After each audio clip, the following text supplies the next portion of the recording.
Good evening to everyone and welcome back to my channel, and it's me again, ang inyong chismosong kaalda vlogger.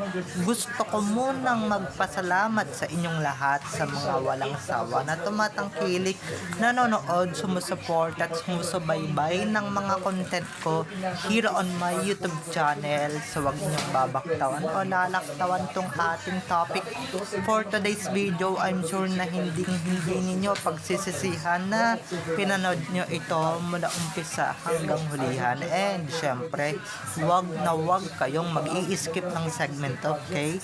Buuin at tapusin nyo to mula umpisa hanggang hulihan, and syempre wag na wag kayong mag-i-skip ng segment, okay? At pakilaganap itong ating video ngayong araw. So dumako na tayo sa ating main topic for today's video. Ito na nga mga ka-Aldab Nation. Aba, kapal naman ang mukha mo, JDL, na sabihin talaga kay Alden Richards na siya pa-feeling special or pa-special. So, ito na guys, watch this. Mamaya ipapaliwanag ko sa inyo ng buong buo. So, ito na guys, watch this. At kung nakita nyo na nga yung recap, so once again si Titi o sa mga admins, dumako na tayo sa ating main topic for today's video. Ito na nga mga ka-ADN, no? Talagang usap-usapan ito ngayon sa social media, no? Nung tila baga nung Sabado lang ito. Kasi ito pangalawa ko ng vlog, 'di ba? Na ito yung issue. Pero let's start to our topic for today's video, mga ka-ADN. At like what I said earlier kanina, like I told you, everyone here, eto na nga mga ka-ADN, tila ba dire-diretsong pinag-uusapan ngayon sa social media etong sigalot ni na Alden Richards at ni JDL or ni Joey De Leon.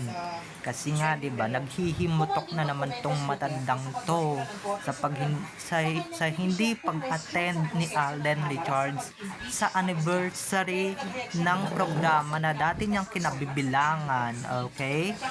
Which is yung dati niyang programa kinabibilangan is It Bulaga, 'di ba?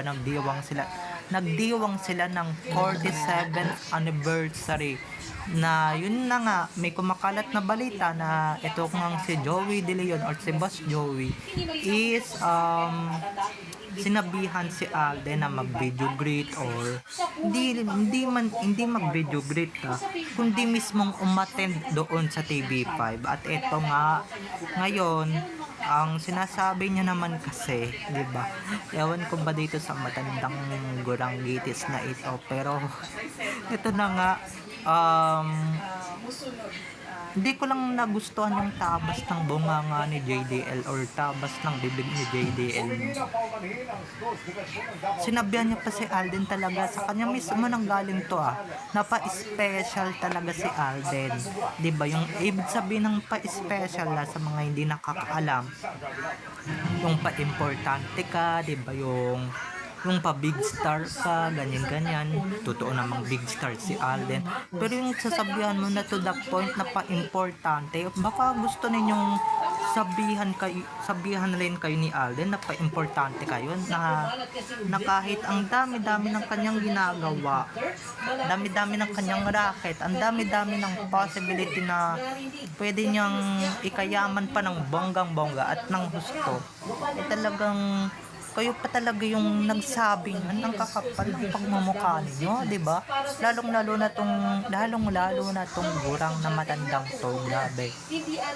Grabe, 'di ba? Sobrang pagarapalan, porket hindi napagbigyan yung iyong wish na talagang umattend si Alden sa Itbulaga, or hindi naka-attend si Alden sa Itbulaga anniversary, is talagang sasabihan mo siya ng ganyan, pa-importante, pa-special, di ba?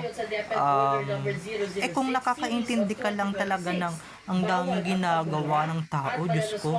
Hindi na nga magkamayaw yung tao, di ba? Kung ano ba talaga yung uunahin niya talaga sa mga ginagawa niya.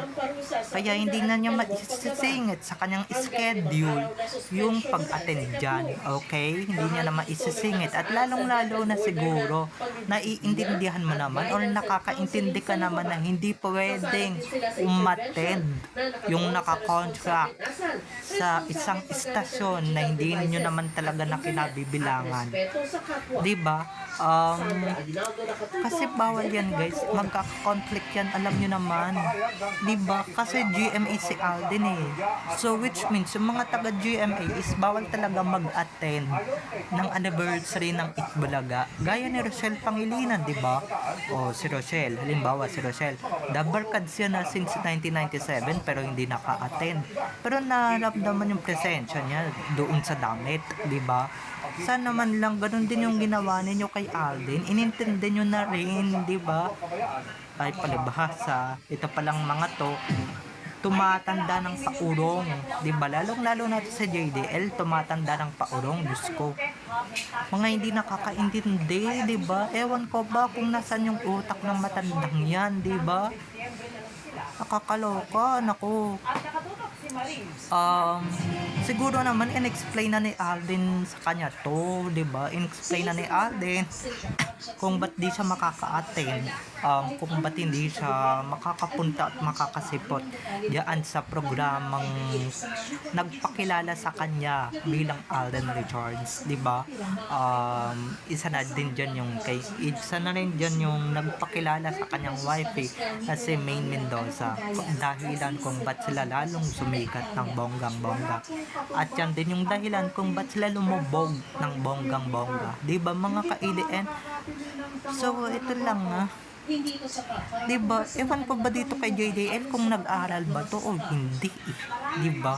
Kasi kung nag-aral to, Diyos ko, ang dali lang naman makaintindi, diba? Ang dali lang naman makaintindi na sorry, hindi siya makaka-attend dahil ang dami niyang ginagawa at magkaka-conflict sa kontrata, diba?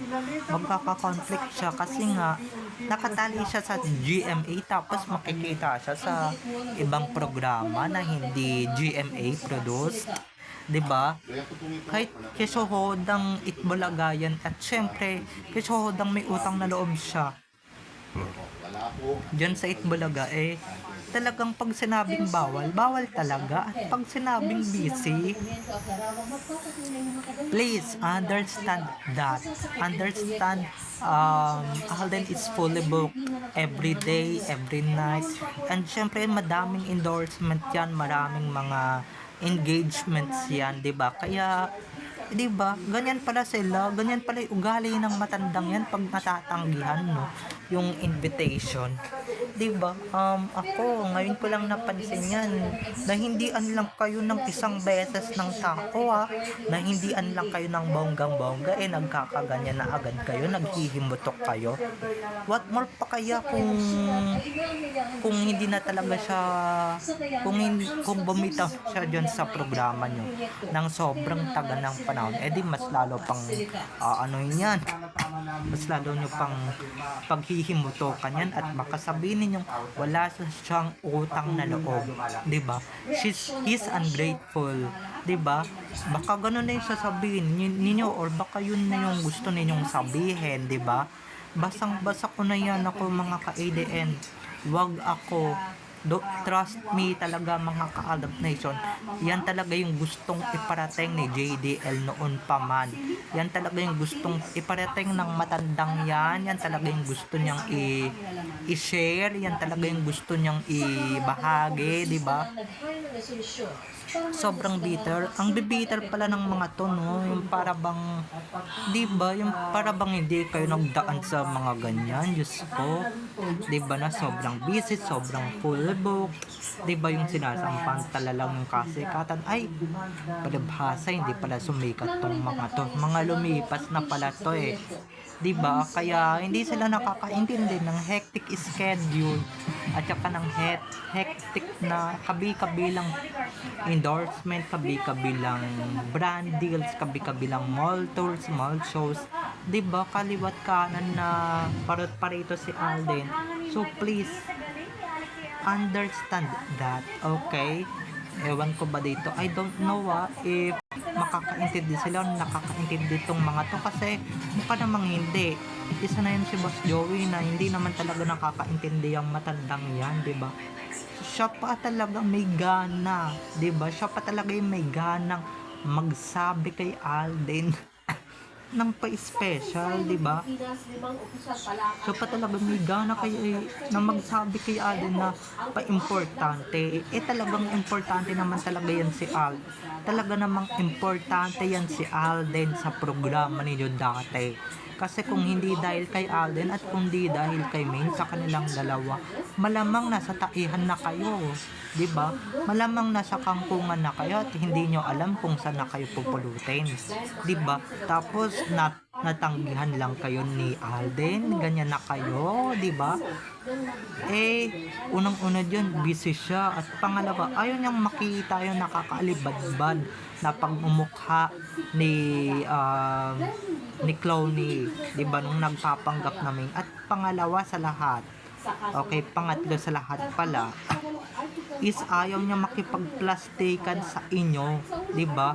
Dahil alam naman niya 'yan. Alam niya naman na may issue yung mga yan, 'di ba? Lalong-lalo na sa BS, pupunta siya diyan para makipagplastikan. Di wag na lang, 'di ba? Ganun lang 'yun mga ka-ADN. Kung ako 'yan, 'di ba? Kahit nga video greeting hindi niya ginawa kasi nga wala, 'di ba? It's either he's under the contract or it's either na ayaw niya talaga makita yung Clowny na gumagaya kay Ming. Ganun lang yun, 'di ba mga ka-ADN? So understand that. Kung understandable yung na yan, yung matandang yan, kasi very understandable naman talaga yung ginagawa ni Alden, kaya naman tumanggi siya, di ba? May rason naman talaga si Alden ba't siya tumanggi. Ang ikahimutok ninyo kung tatanggi siya tapos wala siyang rason, di ba? Kung nag-iinarte siya, doon kayo magsalita ng ganyan na pa-special, pa-importante, di ba, na pasikat, pa-big star, ganyan, di ba? Tsaka nyo yan sabihin pagka talagang wala siyang ginagawa tapos tinanggihan kayo, okay? So, bye-bye na mga ka-ADN. I love you all. Have a nice day. Keep safe and God bless everyone. Bye-bye. I love you all. Enjoy watching. Don't forget to subscribe to my YouTube channel, and syempre don't forget to click the notification bell para pag nag-upload ako, kayo agad ang unang-unang manonotify sa aking mga susunod pang i-upload na mga videos, okay? So bye-bye na mga ka-ADN. I love you all. Have a nice day. Keep safe and God bless everyone. Bye-bye. I love you all. Enjoy watching. See you on my next videos. Bye-bye.